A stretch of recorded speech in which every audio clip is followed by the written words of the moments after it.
ஆண்டவருடைய நாமம் மகிமைப்படுவதாக. உங்கள் யாவருக்கும் ஆண்டவராகிய இயேசு கிறிஸ்துவின் நாமத்தினாலே என் அன்பின் வாழ்த்துக்களை சொல்லிக்கொள்ள ஆசைப்படுகிறேன். எனக்கு அருமையானவர்களே, இந்த நாளுக்கு கூட விசேஷமாக நல்லதொரு பாடத்தை கற்றுக்கொள்ள பிதாவாகி தேவன் நமக்கு உதவி செய்வாராக. கொடிய பாவங்கள் உலகத்திலேயா அல்லது உள்ளத்திலேயா? கொடிய பாவங்கள் உலகத்திலேயா உள்ளத்திலேயா என்ற மூன்றாவது பாகம், பார்ட் 3. நல்ல அருமையான பாடங்கள். ஆல்ரெடி முதல் பாடத்தை படித்து கொண்டோம், முதல் பாகத்தையும் படித்து கொண்டோம், இரண்டாவது பாகத்தையும் படித்து கொண்டோம். இந்த நாளில் கூட விசேஷமாக மூன்றாவது பாகம். இந்த மூன்றாவது பாகத்துல கொடிய பாவங்கள் உலகத்திலேயா உள்ளத்திலேயா, அந்த மூன்றாவது பாகமாக கோபம் உன்னை கொல்லுமா, கோபம் உன்னை கொல்லுமா என்ற நல்ல அருமையான நல்ல ஒரு பாடம். எனக்கு அருமையானவில்லை, கோபம் ஒரு ஆயுதம், கோபம் ஒரு கத்தி, கோபம் நம்மை தாக்கும் ஒரு பட்டயம். கோபம் எல்லாருக்கும் வரும், பட் அந்த கோபம் லிமிட்டா இருக்கணும். கோபம் ஒரு மனுஷனை உருவாக்கும், கோபம் ஒரு மனுஷனை கொல்லும், கோபம் உறவுகளை பிரிக்கும், கோபம் நண்பர்களை பிரிக்கும், கோபம் நன்மை வராத படிக்க செய்யும், கோபம் சுகவினத்தை கெடுக்கும், கோபம் உன்னையே கொல்லும் என்பதை குறித்து மறந்துவிடக்கூடாது. ஆகவே கோபம் ஒரு கத்தி, கோபம் ஒரு ஆயுதம், கோபம் ஒரு பட்டயம். கோபம் நம்மை கொன்றுவிடும். நீங்க அநேக ஊடகங்களில் நீங்கள் பாருங்க, ஒரு நிமிஷம் கோபப்பட்ட உடனே கொலை செய்கிற மக்கள். சில நேரங்களில் அருமையான ஒரு பாஸ்டர் மூலமாக ஜெயில் ஊழியர்களுக்கு போவோம். சில நேரங்களில் அவர்களோடு கூட போகும்பொழுது சில அங்கே உள்ள இருக்கக்கூடிய குற்றவாளிகள் அவர்களை சந்தித்து ஜெபிக்க சொல்லுவார்கள். அவர்களை ஜெபிக்கும் பொழுது சொல்லுவாங்க, ஐயா நான் கோபப்பட்டேன், ஒரு நிமிஷம் கோபப்பட்டு என்னோட மனைவியை கொன்று விட்டேன், என்னுடைய கணவனை கொன்று விட்டேன், பிள்ளைகளை கொன்று விட்டேன், அல்லது அடித்து விட்டேன் எஜமான, ஏதோ பணத்துக்காக ஏதோ செய்துட்டோம், நண்பர்கள் பேச்சை கேட்டு ஏதோ செஞ்சிட்டேன், இப்படி நடக்குமா என்று நான் யோசிக்கவில்லை என்று சொல்லி அநேகர் கோபப்படுகிற காரியங்களே அந்த வார்த்தை நிமித்தமாக மனம் உடைகிறத பார்க்க. ஒரு நிமிஷம் பொறுமையா இல்லாமல் பொறுமை இழந்து கோபத்தினால் உண்டான காரியங்கள். சில காரியங்களை பாருங்க, ஆம்லேட் போட்டு கொடுக்கலன்னு மனைவி சாப்பிடும்போது ஆம்லேட் கேட்டிருக்கான், அந்த ஆம்லேட் போடாம அந்த அம்மா டிவி பார்த்துருந்துருக்குறாங்க. அவ்வளவுதான், கணவன் தூக்கு போட்டுன்னு இறந்துட்டாரு. கோபம். காலையில் எழும்பின உடனே கணவன மனைவியும் 6 மணிக்கு தன்னுடைய குழந்தைய கொஞ்சி கொண்டு இருக்கிறாங்க, அன்பாக குழந்தைய முத்தமிடுகிறார்கள். அதை கண்ட கணவன் முகத்தை கழுவி பல் தொலைக்கி குழந்தைக்கு முத்து கொடு, அதுக்கு முன்னதாக தராதுன்னு சொன்ன உடனே என் இஷ்டம், என் குழந்தைன்னு முத்து கொடுக்கும் பொழுது கணவன் அப்படி தள்ளினார். செவுத்துக்கு பட்டாங்க. அந்த செவுர்ல பட்ட உடனே மனைவி அப்படியே இறந்துட்டாங்க. ஒரு நிமிஷம் கோபம், குழந்தைக்கு முத்து கொடுக்காத, முகத்தை கலவாமா அப்படின்னு தள்ளினாரு, அப்படியே இறந்துட்டாங்க. அந்த செவுத்துல பட்டு தலை. எனக்கு அருமையானவர்கள், ஒரு நிமிஷம் கோபம், ஒரே ஒரு நிமிஷம். எனக்கு எத்தனையோ பேர் திடீர்னு என்று அடித்த உடனே இறந்து விடுகிறத பார்க்கும். படாத இடத்துல பட்டு மரணத்தை சந்திக்கிறார்கள். ஒருவேளை மனம் உடைந்து சஞ்சலப்பட்டு சாகிற ஜனங்கள் உண்டு. எனவே எனக்கு அருமையானவர்களே, கோபம் உன்னை கொல்லுமா? எஸ், கொல்லும். நம்ம கொல்லுவதற்கு மட்டுமல்லாமல் மற்றவர்களையும் கொல்லும். ஆகவே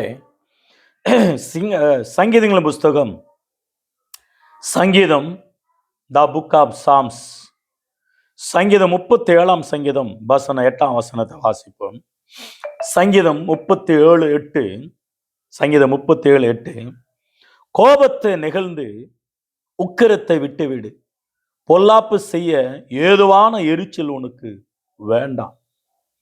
இந்த 37 சங்கீதம் 1 முதல் 40 வசனங்கள் உண்டு. இந்த வசனங்கள் எல்லாம் நீங்க படிச்சீங்கன்னா ஆச்சரியமா இருக்கும்.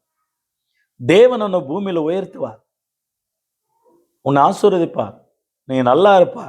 பட் உனக்கு முன்பாக சிலர் வாழ்ந்து கொண்டு இருக்கிறார். யாரெண்டா,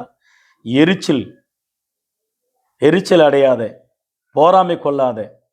யாரை குறித்துன்னா, பொல்லாதவர்களை குறித்து, துன்மார்களை குறித்து, பாவிகளை குறித்து, அக்கிரமக்காரரை குறித்து. இவர்கள் மேல நீ எரிச்சல் அடையாதே, போராமை கொள்ளாதே, கோபம் கொள்ளாதே. கோபத்தை நெகிழ்ந்து உக்கிரத்தை விட்டுவிடு, உனக்கு நல்லது அது என்று சொல்லி அருமையான பைபிள் நமக்கு எச்சரிப்பு ஊட்டுகிறத பார்க்கிறோம். மத்தேயு எழுதின சுவிசேஷம் 5 அதிகாரம், மத்தேயு 5 அதிகாரம் 22 வசனத்தை கூட கவனித்து பாருங்க. நான் உங்களுக்கு சொல்லுகிறேன், தான் சகோதரனை நியாயமில்லாமல் கோபித்துக் கொள்பவன் நியாய தீர்ப்புக்கு ஏதுவாயிருப்பான். தான் சகோதரனை வேணன் என்று சொல்லுகிறவன் ஆலோசனை சங்கத்துக்கு ஏதுவாயிருப்பான். உடனே என்று சொல்லுகிறவன் எரி நரகத்துக்கு ஏதுவாயிருக்கிறான். நிறைய பேர் கோவப்படுறோம். நம்ம சகோதரர்களை பார்த்து சொல்றோம், அவன் ஒரு முட்டாளு, அவன் ஒன்றுத்துக்கு உதகாதவன், அவன் ஒரு சோம்பேறி, அவன் விளங்காதவன். இப்படி அநேக வார்த்தைகளை நாம் எடுத்து நம்ம ஏசி பேசுவோம், நிந்திப்போம், தூசிப்போம். பட் நியாய தீர்ப்புக்கு ஆளாகும், சங்க தீர்ப்புக்கு ஆளாகும், எரி நரகத்துக்கு கூட பங்காளிகளாக மாறிவிடும். கோபப்படுறதுனால, கோபப்பட்டு அநியாயமா பேசுகிறதுனால யோசிக்க வேண்டும், சிந்திக்க வேண்டும் என்று வேதம் நமக்கு சொல்லுகிறத பார்க்கிறோம். நீதிமொழிகள் புஸ்தகத்தை திருப்பிக் கொள்வோம். நீதிமொழிகள் புஸ்தகம் இந்த கோபப்படுகிறவர்களுக்கு நல்ல ஒரு பாடம். கோபத்தை குறித்து, பாவத்தை குறித்து பலவிதமான வார்த்தைகள் எடுத்துரைத்து நமக்கு புத்தி சொல்லுகிற ஒரு புத்தகம் உண்டு என்றால் அதை நீதிமொழிகள் புஸ்தகத்தை நான் பார்க்க முடியும். நீதிமொழிகள் 16 அதிகாரம் 32 வசனத்தை கவனிப்போம். Proverbs 16 chapter verse 32. பலவானை பார்க்கிலும் நீடிய சாந்தமுள்ளவன் உத்தமன், பட்டணத்தை பிடிக்கிறவனை பார்க்கிலும் தான் மனதை அடக்குகிறவன் உத்தமன். தமிழ்ல கூட நல்ல ஒரு பாட்டு பக்தன் பாடி இருக்கிற அந்த வசனத்தை வைத்து, தான் மனதை அடக்க வேண்டும். தான் மனதை அடக்காமல் கண்ட வார்த்தை கண்டபடி பேசுகிற அந்த மனம் மற்றவங்களை பாதிக்கும், உங்களையும் பாதிக்கும். கோபத்து மூலமாக பிளட் பிரஷர், கோபத்து மூலமாக பிபி, கோபத்து மூலமாக அதிகமாக சுகர், கோபத்து மூலமாக அதிகமாக உங்களுக்கு வியாதி உண்டாகும், ஹார்ட் அட்டாக் வரும், மரணமே வரும் என்று நாம் நிறைய பார்க்கிறோம், கேட்கிறோம், படிக்கிறோம். புரிந்து கொள்ள வேண்டும். யாக்கோபின் புஸ்தகம் 1 அதிகாரம் 19 வசனம். யாக்கோபு 1:19. The book of James chapter 1 verse 19. ஆகையால் என் பிரியமான சகோதரரே, யாவரும் கேட்கிறதற்கு தீவிரமாயும், பேசுகிறதற்கு பொறுமையாயும், கோபிக்கிறதற்கு தாமதமாயும் இருக்க கடவோம். கோபம்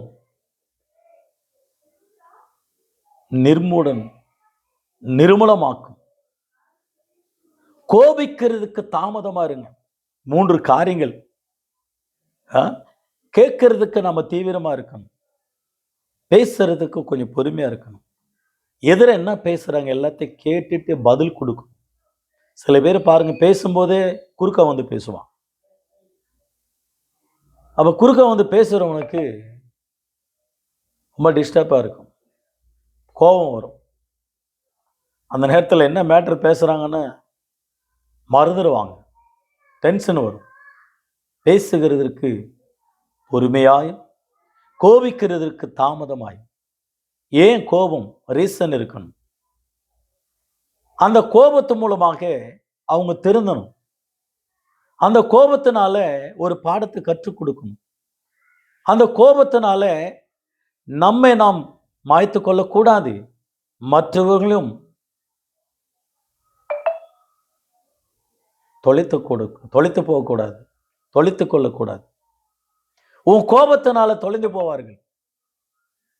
உன்னுடைய உறவே கட்டாயிடும், உன் உறவே இல்லாம போயிடும். நீதிமொழிகள் புஸ்தகம் 12ஆம் அதிகாரம், நீதிமொழிகள் 12:16 பாருங்க. நீதிமொழிகள் 12ஆம் அதிகாரம் 16ஆம் வசனம். மூடனுடைய கோபம் சீக்கிரத்தில் வெளிப்படும். மூடனுடைய கோபம், பேசிட்டே இருந்தான், திடீர்னு கோபப்படுவான், கல்லெறிவான், கொன்று போடுவான், ரொம்ப ஆபத்தான முறையில் செயல்பட ஆரம்பிச்சிருவாங்க. ரொம்ப பயங்கரமா இருக்கும் பாருங்க. அவனுடைய வாழ்க்கையே ஆபத்து தான். உங்களுக்கு நன்றாக தெரியும் இல்லையா? ஆதியாகமம் 4ஆம் அதிகாரத்தில் காயன் நிலத்தை பயிரிடுகிறவனா இருக்கிறான், ஆபேல் ஆடுகளை மேய்க்கிறவனா இருக்கிறான். இருவருக்கும் பெற்றோர்கள் போதித்த போதனை, தேவனுக்கு பலி செலுத்த வேண்டும், நேர்த்தியானதை செலுத்த வேண்டும், பிரியமானதை கொடுக்க வேண்டும், ஆண்டவருக்காக எதையாகிலும் செலுத்த வேண்டும். இப்போ காயன் நிலத்துல பயிரிடுகிறவைகளை கொண்டு வந்து காணிக்க செலுத்தினான். ஆபேல் தான் மந்தில் இருக்கிற தலையற்றவைகளை, கொழுமையானவைகளை, முதல் பிறந்ததை தேவனுக்கு காணிக்க கொண்டு வந்து கொடுத்தார்.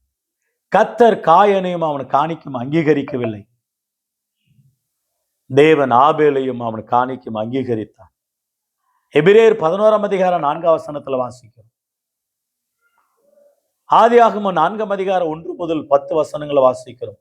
7ஆம் வசனம், 8ஆம் வசனம், 9ஆம் வசனத்துல காயனுக்கு எரிச்சல் உண்டாயி அவனுடைய முகநாடி வேறுபட்டு, கோபத்தினால எரிச்சல், கோபம், முகநாடி வேறுபட்டு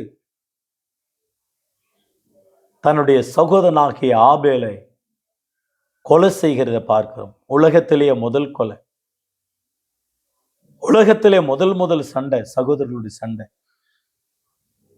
கொடுமையான காரியத்தை ஆதியாகமம் 4ஆம் அதிகாரத்தில் பார்க்கிறோம். எனக்கு அருமையானவர்களே, கோபம் உன் முகத்தை மாற்றும். அகத்தின் அழகு முகத்துல தெரியும் என்று சொல்வார்கள். சில பேர் கோபப்பட்டு கோபத்தோடு இருக்கிறவனுடைய முகம் பிரகாசம் இருக்காது, மகிழ்ச்சி இருக்காது, அழகு இருக்காது.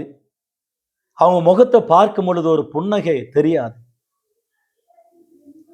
அகத்தின் அழகு, அகத்துல அழுக்கு, அகந்தை, ஆணவம், போராமை, எரிச்சல்கள், கோபங்கள், இவைகள் எல்லாம் உள்ளுக்குள்ள வைத்து வெளியே காட்டுவார்கள். சும்மா ஏனுவாங்க இல்லை, போட்டோவுக்கு போஸ்ட் கொடுக்கும் போது மட்டும் ஏனுவாங்க.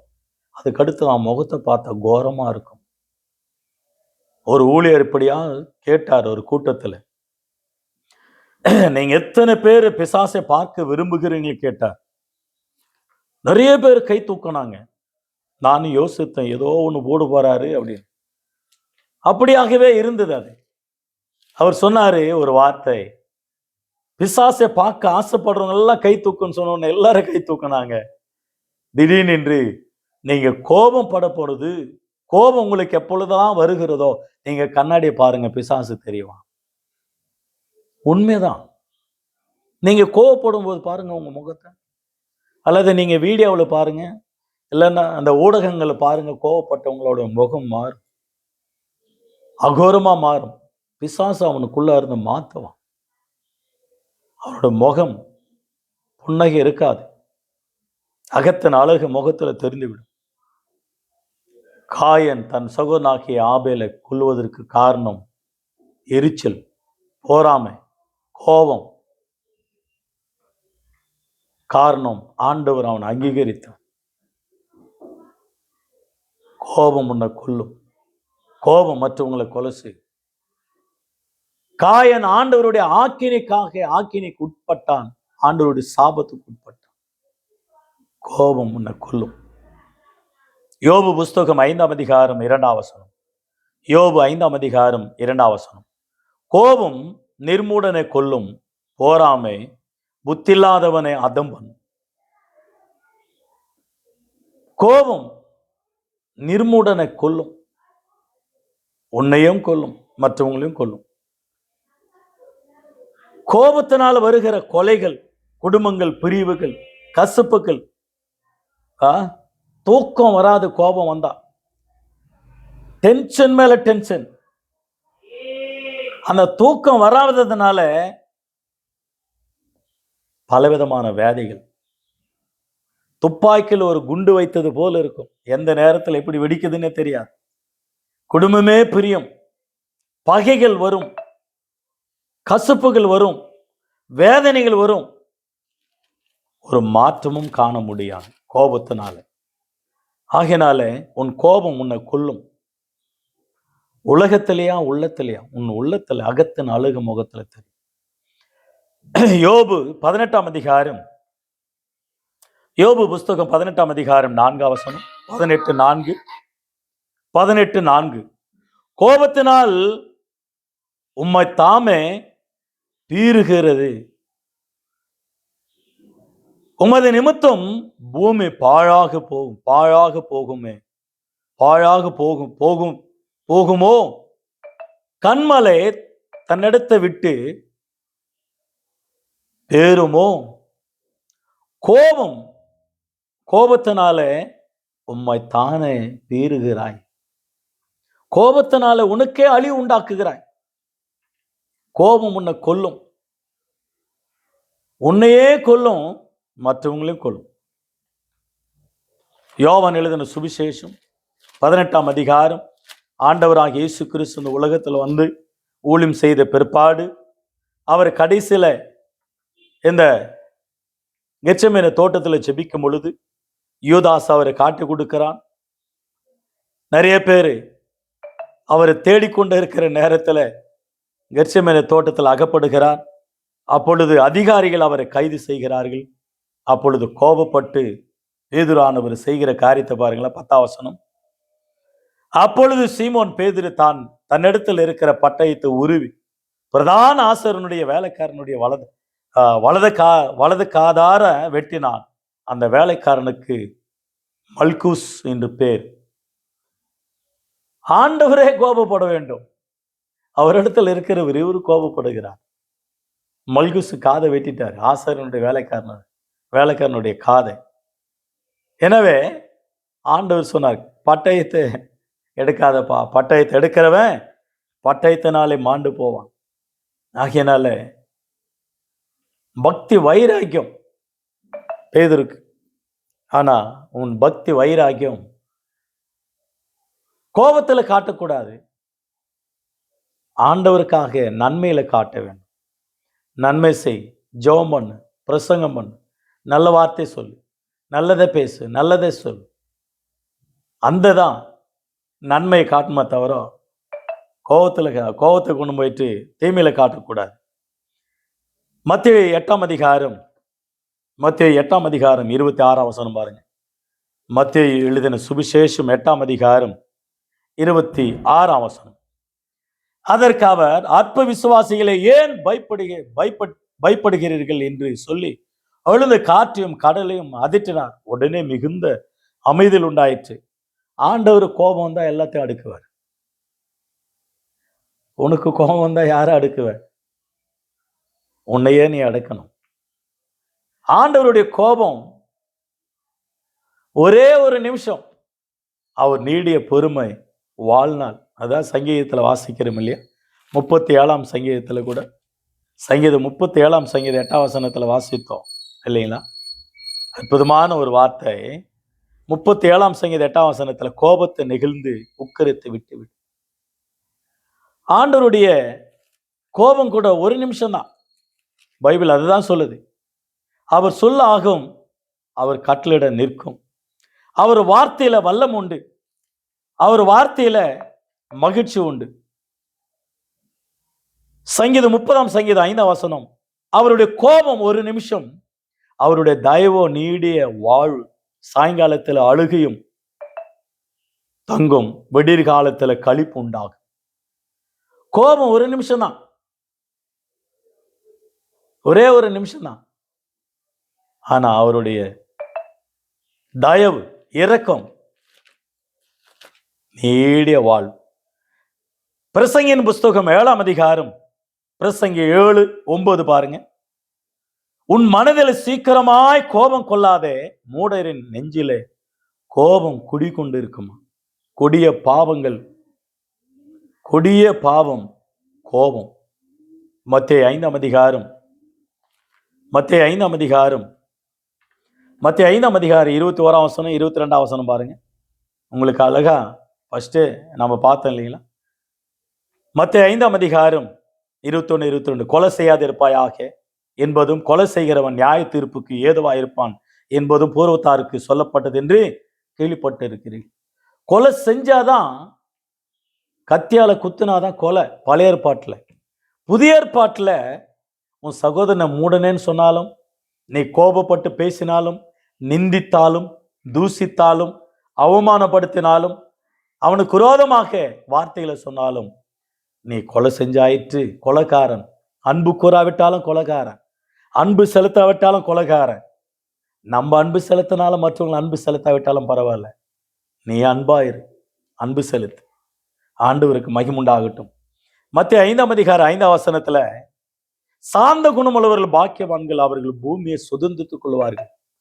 நீ பூமியில சுகமா வாழணும்னா உனக்கு சாந்த குணம் தேவை. மத்தேயு 11 வாசிக்கிறோம்.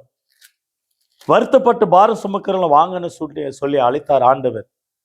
29 நான் சாந்தமும் மன தாழ்மையுமா இருக்கிறேன், என் நுகத்தை உங்கள் மேல ஏற்றுக்கொண்டு என்னிடத்துல கற்றுக்கொள்ளுங்கள் என்று சொன்னார். கற்றுக்கொள்ளுங்கள்.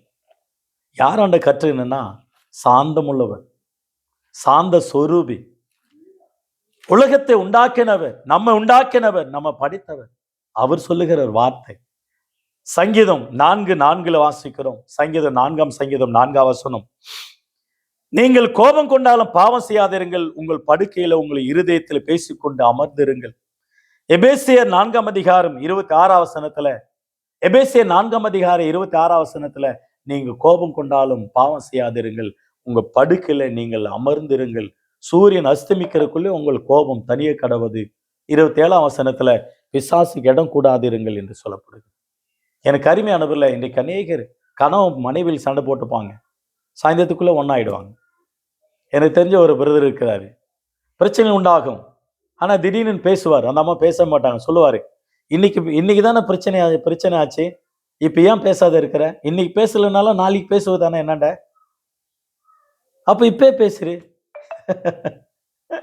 3 நாள் கோபமா இருப்பாங்க கணவன் மனைவி, அப்புறம் பேசிப்பாங்க, அன்பாயிடுவாங்க, சந்தோஷமா இருப்பாங்க. அந்த 3 நாளைக்கு பிறகு பேச வேண்டிய உறவு இப்ப பேசி ஆரம்பிச்சிருங்க. சூரியன் அஸ்தமிக்கிறதுக்குள்ளே உங்க கோபம் தனியே கடவுதுன்னு சொல்லுது இல்லையா. இவ்வளவு அற்புதமான ஒரு வார்த்தை. ஆண்டவருக்கு மகிமுண்டாகட்டும். கொலோசியர் புஸ்தகம் 3 வாசிக்கிறோம். கொலோசியர் 3 வாசிக்கிறோம். என்ன வாசிக்கிறோம் என்றால், அற்புதமான ஒரு வார்த்தை அந்த இடத்துல வருகிறது. நீங்கள் கோபத்துக்கு இடம் கொடுக்க வேண்டும். கோபக்கேன் கீழ்ப்படியாம பிள்ளைகள் மேல ஆண்டவருடைய கோபம் வரும் என்று சொல்லப்படுது. தேவனுடைய கோபத்துக்கு ஆளாக கூடாத நாம். தேவன் கோபப்பட்டாரனா எரிந்து விடும் உலகமே. அவர் பட்சிக்கிற அக்னியா இருக்கிற அந்த வேதம் சொல்லுங்க. அவர் சேனைகளின் கர்த்தர், அவருக்கு தான் இடம் கொடுக்கணும். ஆகவே நாம் கோபப்பட்டா நமக்கு தான் அழிவு, நாம கோபப்பட்டா நம்ம தான் அழிந்து போய்விடும். ஆகையினால கொடிய பாவங்கள் உலகத்திலேயா உள்ளத்திலேயா என்ற 3வது பாகத்தை நாம் படித்துக் கொண்டோம். கர்த்தர் அந்த வசனங்கள் ஆசீர்வதிப்பாராக. God bless you all. God bless you.